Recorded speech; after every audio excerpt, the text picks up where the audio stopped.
আসসালামু আলাইকুম ভিউয়ার্স। আজকে আপনাদের জন্য একটা নতুন রেসিপি নিয়ে এসেছি, কোরবানি মাংসের বিরিয়ানি, যেটা আপনার প্রায় সকলের পছন্দের, আপনার আমার সকলের পছন্দের। তো ভিডিও শুরু করার আগে আপনাদের যে পেঁয়াজগুলো দেখালাম, এগুলো দেখাচ্ছি, এগুলো হচ্ছে বিরিয়ানির বেরেস্তার জন্য। ঠিক এইভাবে কাটতে হবে, এমনটা ঝুরি করে কিন্তু পেঁয়াজগুলোকে পিস করতে হবে, যার জন্য অর্ধেক করে কেটে পেঁয়াজগুলোকে এক সাইড দিয়ে কাটতে হবে, তারপর হাতের মাধ্যমে ঝুরি করে নিতে হবে। আর এই যে পেঁয়াজগুলো দেখছেন, এগুলো আমরা রেখেছি পেস্ট করার জন্য। তো এবার আমরা এটা নিয়ে আলোচনা করব। শুরুতে বলে রাখি যে এটা কোনো রকম ধার্মিক কাউকে আঘাত করার জন্য নয়। আপনার যাদের পছন্দ হবে আপনারা দেখবেন, যাদের পছন্দ হবে না আপনারা দেখবেন না।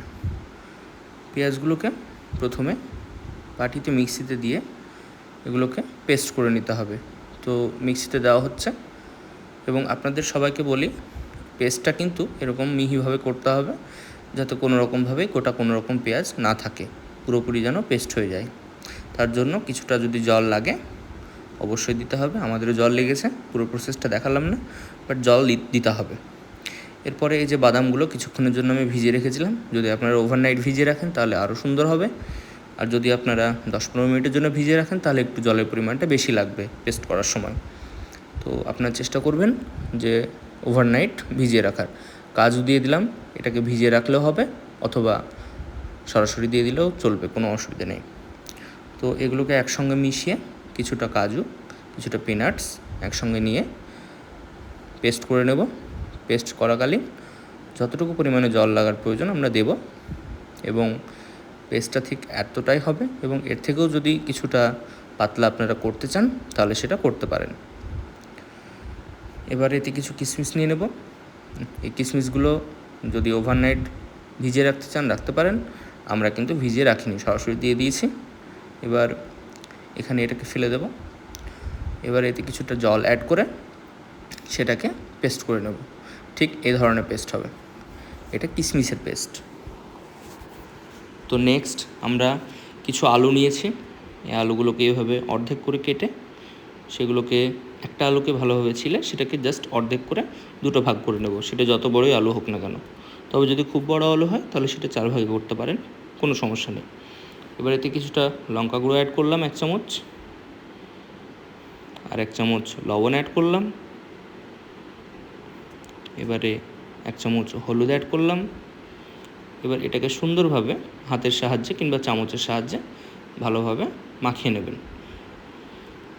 এরকমভাবে নাড়িয়ে মিক্স করলে এটা সুন্দরভাবে মিক্স হয়ে যাবে। এবারে নেক্সট স্টেপে তেল গরম করে, সাদা তেল হতে পারে বা সরষের তেল হতে পারে, আমরা এখানে সাদা তেল নিয়েছি, সেটাতে আলুগুলোকে ছেড়ে দেব এবং সুন্দরভাবে সেটাকে ভাজার জন্য নাড়তে থাকবো। সেটা যখন পুরোপুরি লালচে ভাব হয়ে যাবে তখন সেটাকে নামিয়ে দেব। সেদ্ধ আমরা পরেও করে নিতে পারবো, সেদ্ধটা আমাদের টার্গেট নয়। এটাকে কিছুটা লালচে ভাব দিয়ে ভেজে নেওয়াটাই আমাদের টার্গেট। তো এটাকে কিছুটা লাল করে ভেজে নিয়ে ঠিক যখন এমনটা হয়ে যাবে লাল, ঠিক তখনই এটাকে আমরা বন্ধ করে নামিয়ে নেব একটা করে। তবে সাবধানতা অবলম্বন করবেন, কারণ তেল পড়তে পারে। এবারে কিছু কোরবানির মাংস নিয়ে নিলাম বড় একটা গামলাতে। এখানে আমরা নিয়েছি প্রায় 3 থেকে 4 কেজি মাংস। এতে 500 দই দিয়ে দিলাম, টক দই অবশ্যই। দইটাকে ফেটিয়ে দিলাম, পেঁয়াজের পেস্ট, কিশমিশের পেস্ট, বাদামের পেস্ট এবং আদা রসুনের পেস্ট। এবার এখানে যে বিরিয়ানির যে গোটা মশলাগুলো হয় সেগুলোকে জল দিয়ে একটু পেস্ট করে নিয়েছি এবং সেটা দিয়ে দিলাম। এটা জিরের গুঁড়ো, এটা লবণ। এবার একটুখানি মেশাবো লঙ্কা গুঁড়ো ভালো করে মিশিয়ে নিয়ে তারপর সেখানে হলুদের গুঁড়ো দেব। হলুদের গুঁড়ো দেওয়ার পরে সেখানে একটু গোলাপ জল দেব, একটু কেওড়া জল দেব, একটুখানি মিঠা আতর দিয়ে দেব, ঘি দিয়ে দেব। এখানে 200 ঘিয়ের প্রায় 50 মতো দিয়ে দেব, সাদা তেল দিয়ে দেব এবং সেটিকে ভালো করে হাত দিয়ে মিক্স করে নেব। যতক্ষণ না ভালোভাবে মিক্স হচ্ছে এটাকে আমরা নাড়তে থাকবো। এবং এটা যখন ভালোভাবে মিক্স হয়ে যাবে লাস্টে একটুখানি বিরিয়ানি মশলাও অ্যাড করে দেবো। তারপর আবার এটাকে ভালো করে মিক্স করে নিয়ে এটাকে আমরা রেখে দেবো ঢাকা দিয়ে আধ ঘন্টার জন্য। এবার কিছু চাল নিয়েছি, যেটা জোকার ব্র্যান্ডের রাইস আমরা নিয়েছি, এবং এটাকে সুন্দর করে কিছুক্ষণের জন্য ভিজিয়ে রাখবো 10 মিনিটের জন্য। 10 মিনিট নয়, আধ ঘন্টার জন্য ভিজিয়ে রাখতে হবে। এরপর সেটা যখন ভিজে যাবে তখন জলে কিছুটা গোলমরিচ, কিছুটা লঙ্কা, কিছুটা দারচিনি, লবঙ্গ, এলাচ, কাবাব চিনি এসব দিয়ে, সাদা তেল এসব দিয়ে জলটাকে গরম করার জন্য ঢেকে দেবো। তারপর তাতে চাল দিয়ে সেটাকে এইভাবে সুন্দর করে নাড়িয়ে সিদ্ধ হওয়ার জন্য ছেড়ে দেবো।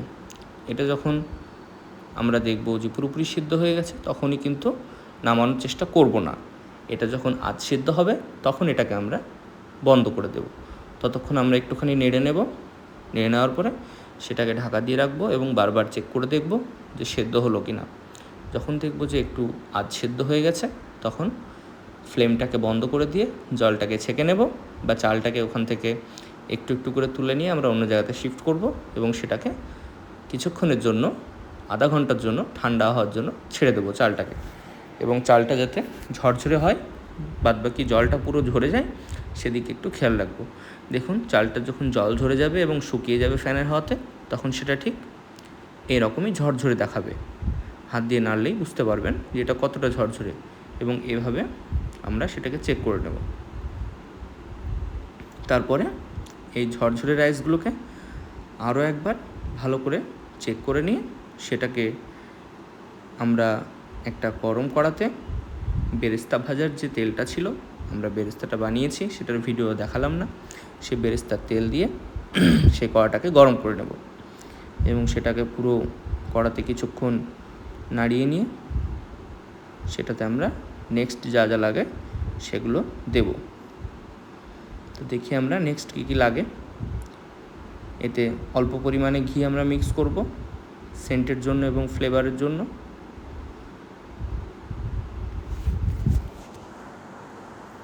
তারপর এতে কিছু তেজপাতা দেব,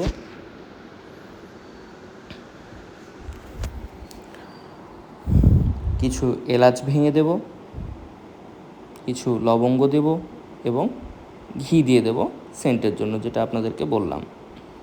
এবং পারলে এতে অল্প কিছু বেরেস্তা আপনারা ছেড়ে দেবেন, পুরোপুরি তেলটাকে না ছেঁকে নিয়ে তেলের সঙ্গে কিছু বেরেস্তা ছেড়ে দেবেন, সেগুলো একসঙ্গে এটার সঙ্গে হয়ে যাবে। এটাকে নাড়তে থাকবেন। যখন এটা গরম হয়ে যাবে এতে আমরা ম্যারিনেট করা চিকেনটা একটু একটু করে নামিয়ে দেব, সম্পূর্ণ চিকেনটা। এবং এটাকে সুন্দরভাবে যখন পুরোপুরি নামানো হয়ে যাবে তারপর এটাকে ভালো করে খুন্তি দিয়ে নেড়ে আমাদেরকে রান্না করতে হবে।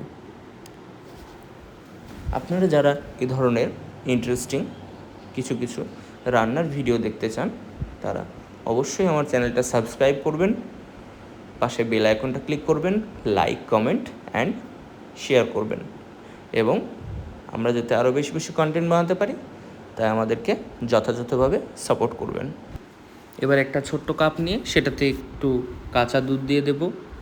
সেই কাঁচা দুধে আমরা এটা গরুর দুধও ব্যবহার করতে পারি, আবার চাইলে মোষের দুধও ব্যবহার করতে পারি। এতে আমরা রোজ ওয়াটার দিয়ে দেব।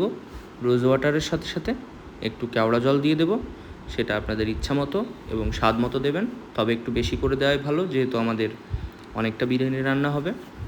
প্রথমে দিলাম একটুখানি, পরে বিরিয়ানি যখন আমরা সাজাবো তখন একটুখানি দিয়ে দেবো। এবারে কেওড়া জলটা দেওয়া হয়ে গেলে এটার মধ্যে চলে যাবে এভারেস্টের স্যাফরন। আমরা এখানে পুরোটাই ব্যবহার করব এবং স্যাফরনটা দেওয়ার পরে এটা কালারটা পুরোপুরি চেঞ্জ হয়ে যাবে আস্তে আস্তে। এবারে আমরা ব্যবহার করব ফুড কালার। ফুড কালারটা আমরা নিয়েছি বুশের এবং এটা খুবই অথেন্টিক, এটাতে কোনো ক্ষতি নেই। এটা আমরা অল্প পরিমাণে দেব এবং এই ফুড কালারটা দেওয়ার পরে আমরা এটাকে ভালো করে নাড়িয়ে নেব যাতে কালারটা পুরোপুরিভাবে আসে। সুন্দরভাবে কালারটা এলে ওটাকে রেখে দেবো এবং এখানে কোরবানি মাংস যেটা আমরা চাপিয়েছিলাম সেটা ভালোভাবে কুক হয়েছে কিনা সেটা একবার দেখার জন্য এলাম এবং এটাকে সুন্দরভাবে একটু নেড়ে দেবো। এই যে দেখছেন কত সুন্দর কালার এসে গেছে। এইভাবে স্টেপ টু স্টেপ আপনারা তো জানেন কীভাবে মাংস রান্না করতে হবে, সেভাবে আপনারা ওটা নাড়তে থাকবেন, আস্তে আস্তে এমনই কালার চলে আসবে। মাংসটা এইভাবে নেড়ে দেবো এবং এতে আমরা দেখছেন ওই আলুগুলো মিক্স করে দিয়েছি। এবার এটাতে কিছুটা বেরেস্তা দিয়ে দেবো। এই বেরেস্তাটা দিলে মাংসের স্বাদটা আরও দ্বিগুণ হয়ে যাবে।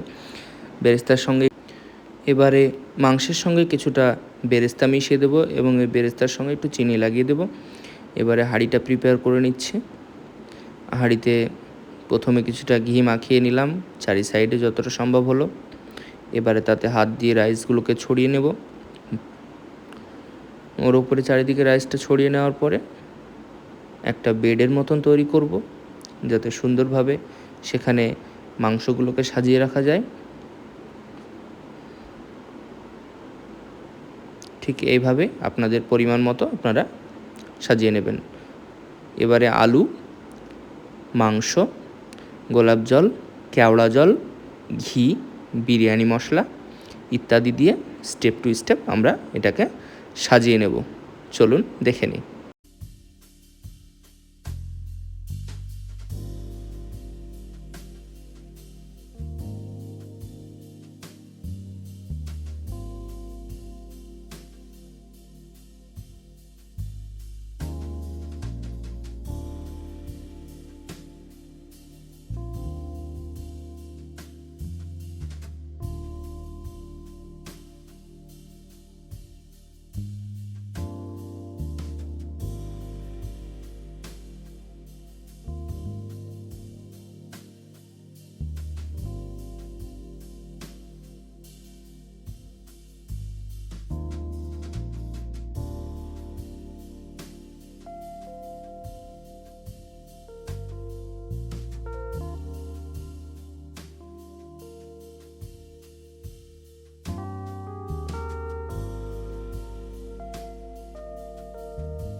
সাজানো হয়ে গেলে হাঁড়িটাকে সুন্দর করে এভাবে আটা সেনে আটা দিয়ে আমরা হাঁড়ির ঢাকনাটাকে টাইট করে এবং এয়ার টাইট করে লাগিয়ে দেবো এবং এটাকে গ্যাসে চাপিয়ে দেবো।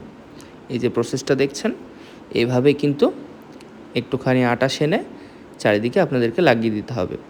তারপরে তার উপরে ঢাকনাটাকে এমনভাবে চেপে লাগাতে হবে যেন চারিদিক থেকে কোনো রকম হাওয়া না বের হয়।